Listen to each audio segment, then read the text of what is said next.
আলোচ্য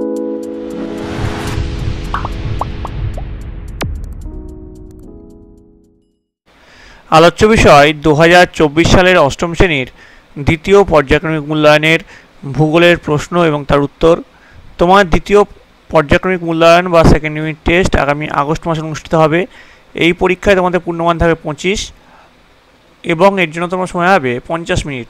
তোমাদের এর আগে সেকেন্ড ইউনিট টেস্টের বাংলা এবং ইতিহাসের প্রশ্ন এবং উত্তর করানো হয়ে গেছে। তোমরা যারা যারা দেখোনি তার জন্য লিঙ্ক ডেসক্রিপশন বক্সে দেওয়া আছে, তোমরা সেখান থেকে দেখে নিতে পারো। তো তোমাদের এই প্রশ্নোত্তর পর্ব শুরু করার আগে বলে রাখি, তোমরা যারা এই চ্যানেল নতুন তারা অবশ্যই চ্যানেলটিকে সাবস্ক্রাইব করে দিও এবং পাশে থাকা বেল আইকনটি প্রেস করে দিও। এবং এই সেটের প্রশ্নের পর যদি তোমাদের ভূগোলের আরও এক সেট প্রশ্ন লাগে তাহলে তোমরা অবশ্যই কমেন্টে জানাবে, আমি তোমাদের জন্য আর এক সেট ভূগোলের প্রশ্ন এবং তার উত্তর নিয়ে আসবো। তো দেখো, তোমাদের যে প্রশ্ন থাকছে 25 নম্বরের প্রশ্ন, সেখান থেকে তোমাদের যে চ্যাপ্টারটা থাকছে, প্রথমেই থাকছে চাপ বলয় ও বায়ু প্রবাহ। এখান থেকে দেখো তোমাদের একটা এমসিকিউ থাকছে, এছাড়াও দুই নম্বরের প্রশ্ন এখানে কোনো থাকছে না, 2-3 নম্বরে থাকছে না, শুধু এখান থেকে একটা এমসিকিউ আর একটা 5 নম্বর প্রশ্ন থাকছে। অর্থাৎ এই চ্যাপ্টার থেকে তোমরা মোট 6 নম্বর পেতে চলেছো। এছাড়াও মেঘ বৃষ্টি, এই চ্যাপ্টার থেকে তোমাদের একটা 1 নম্বর প্রশ্ন এবং 2 নম্বরের একটা প্রশ্ন, 3 নম্বরের একটা প্রশ্ন থাকছে। অর্থাৎ এখান থেকেও কিন্তু তোমরা 6 নম্বর পেতে চলেছো। উত্তর আমেরিকা, এখান থেকে তোমাদের 5টা থাকছে 1 নম্বর প্রশ্ন, একটা থাকছে 2 নম্বর প্রশ্ন, মোট থাকছে 7 নম্বর। আর দক্ষিণ আমেরিকা, এই চ্যাপ্টার থেকে তোমাদের থাকছে 2টো এমসিকিউ, একটা 1 নম্বর প্রশ্ন এবং একটা 3 নম্বর প্রশ্ন, মোট থাকছে 6 নম্বর। অর্থাৎ তোমার যেটা থাকলো, তোমাদের 3টে এমসিকিউ, এছাড়া 1 নম্বর প্রশ্ন 7টা, 2 নম্বরের প্রশ্ন 2টো, 3 নম্বর প্রশ্ন 2টো এবং 5 নম্বর প্রশ্ন 1টা, মোট 25 নম্বরে তোমাদের পরীক্ষা। তাহলে তোমরা দেখে নাও, তোমরা লিখবে উত্তর পূর্ব আয়নবায়ু ও দক্ষিণ পূর্ব আয়নবায়ু, গ নম্বরটা এর উত্তর হবে উত্তর পূর্ব আয়নবায়ু ও দক্ষিণ পূর্ব আয়নবায়ু। তাহলে এবার চলে যাচ্ছি আমরা 2 নম্বরে। বজ্রবিদ্যুৎ সহ বৃষ্টিপাত হয় যে মেঘে থেকে, সেটি হলো সিউরোকিউমুলাস, কিউমুলাস, স্ট্যাটাস, কিউমুলোনিম্বাস। তো এটার উত্তর হবে কিউমুলোনিম্বাস। দেখো তোমাদের প্রশ্নের মধ্যে দেখতে পারবে, এই দেখো, দেখতে পেলো, এই যে তোমাদের প্রশ্ন, এই যে উত্তর কিউমুলোনিম্বাস, ঘ। ঠিক আছে, এবার দেখো সঠিক জোটটি নির্বাচন করো। মেক্সিকো 23 ডিগ্রি উত্তর অক্ষরেখার বিস্তৃতি, গ্র্যান্ড ক্যানিয়ন কলোরাডো নদীর প্রথম পার্শ্বক্ষয়, ক্যালিফোর্নিয়া উপকূল অঞ্চল শীতকালীন বৃষ্টিপাত, কানাডার কাষ্ঠশিল্প, ক্রান্তীয় বনভূমির শক্ত কাঠের প্রাচুর্য। তো এটার উত্তর হবে, সঠিক জোর হবে গ্র্যান্ড ক্যানিয়ন কলোরাডো নদীর প্রথম পার্শ্বক্ষয়, খ নম্বরটা এর উত্তর, সঠিক উত্তর হবে। ঠিক আছে, এবার দেখো 4 নম্বর। জুন জুলাই মাসে দক্ষিণ আমেরিকার যে দেশটিতে শীতকাল বিরাজ করে সেটি হলো ভেনেজুয়েলা, গায়ানা, উরুগুয়ে, সুরিনাম। দেখো, এই দেখো প্রশ্ন তোমাদের এখানে। তো এর উত্তর তোমরা লিখবে গায়ানা, উত্তর তোমরা লিখবে গায়ানা। এবার দেখো ক স্তম্ভের সঙ্গে খ স্তম্ভ মেলাতে বলেছে। ক স্তম্ভে স্থানীয় বায়ু, বেশি উচ্চতার মেঘ, দক্ষিণ আমেরিকার একটি হ্রদ, পশু চারণভূমি। খতে আছে টিটিকাকা, চিনুক, এস্টেন্সিয়া আর সিরাস। এই দেখো তোমাদের এই যে ছকটা, এই ছকটা তোমাদেরকে বলছি। তো দেখো এর সঠিক উত্তরটি হবে, আমি মিলিয়ে দিয়েছি, স্থানীয় বায়ু চিনুক, বেশি উচ্চতার মেঘ সিরাস, দক্ষিণ আমেরিকার একটি হ্রদ টিটিকাকা, পশু চারণভূমি এস্টেন্সিয়া। ঠিক আছে, এবার দেখো পরের প্রশ্নে চলে যাচ্ছি। তোমরা যদি প্রশ্নের উত্তরগুলো লিখতে না পারো, ভিডিওটা পজ করে নাও অথবা ভিডিওটা রিওয়াইন্ড করে লিখতে পারো। মেরু অঞ্চলে বায়ুর উচ্চচাপ সৃষ্টির 2টি কারণ উল্লেখ করো। মেরু অঞ্চলে বায়ুর উচ্চচাপ সৃষ্টির কারণ দেখো, প্রথম পয়েন্ট দেবে বরফাবৃত অঞ্চল। মেরু অঞ্চলে প্রায় সারা বছর বরফে ঢাকা থাকায় উষ্ণতা হিমাঙ্কের নিচে থাকে।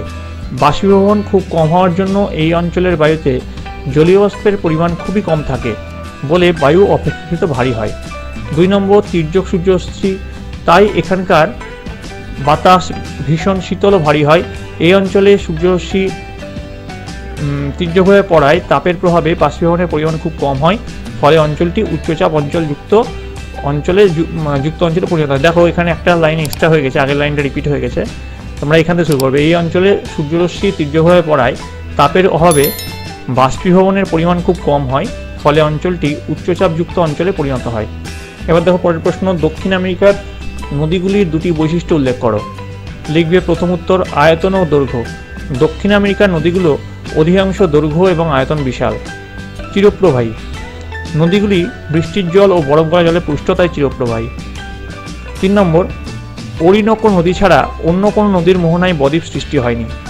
4 নম্বর, অধিকাংশ নদী আন্দিজ পর্বত থেকে উৎপন্ন হয়েছে।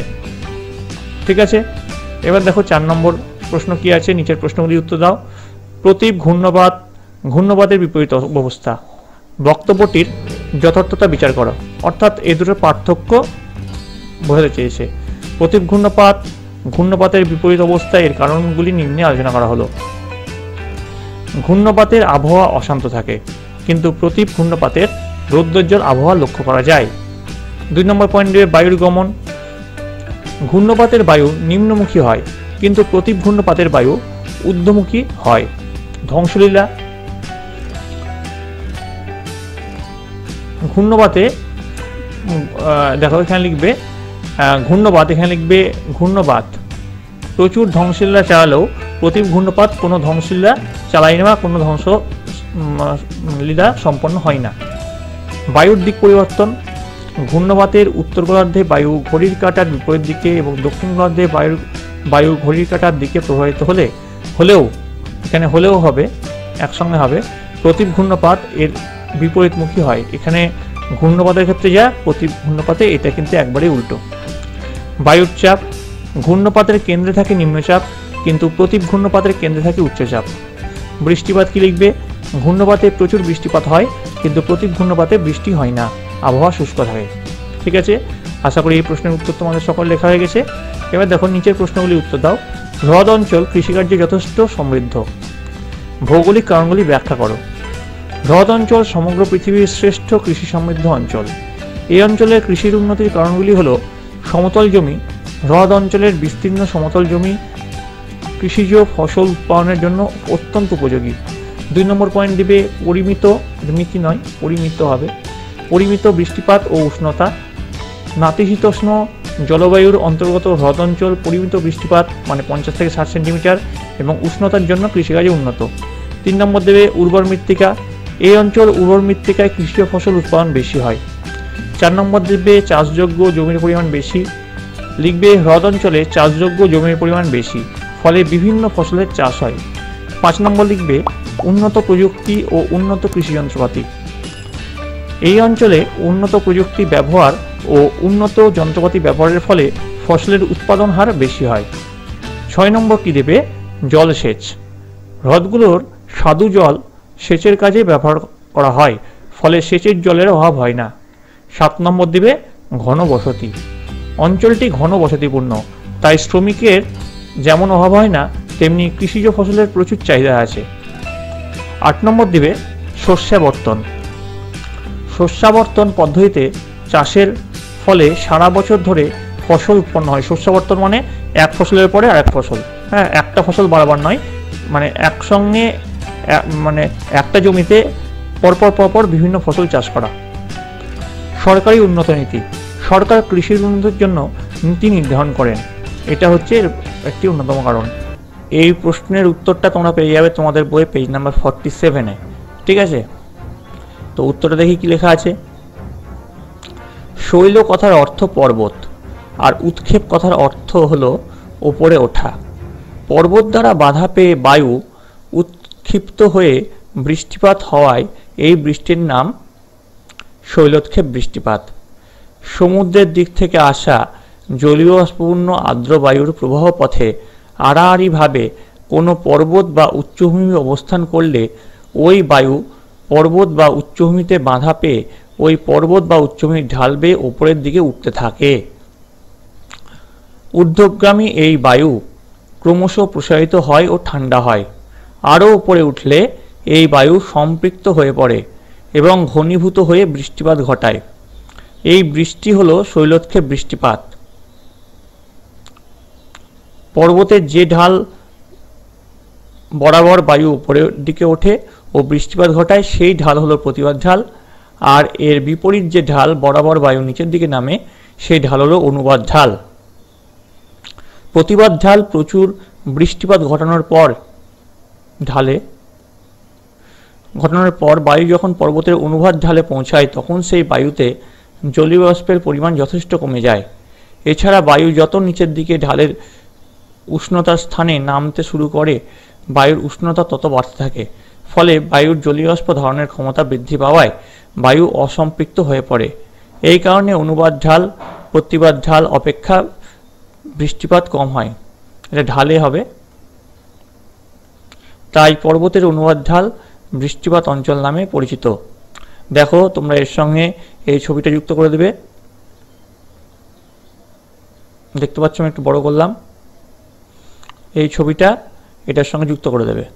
ঠিক আছে, তাহলে এই প্রশ্নের উত্তর কমপ্লিট হয়ে যাবে।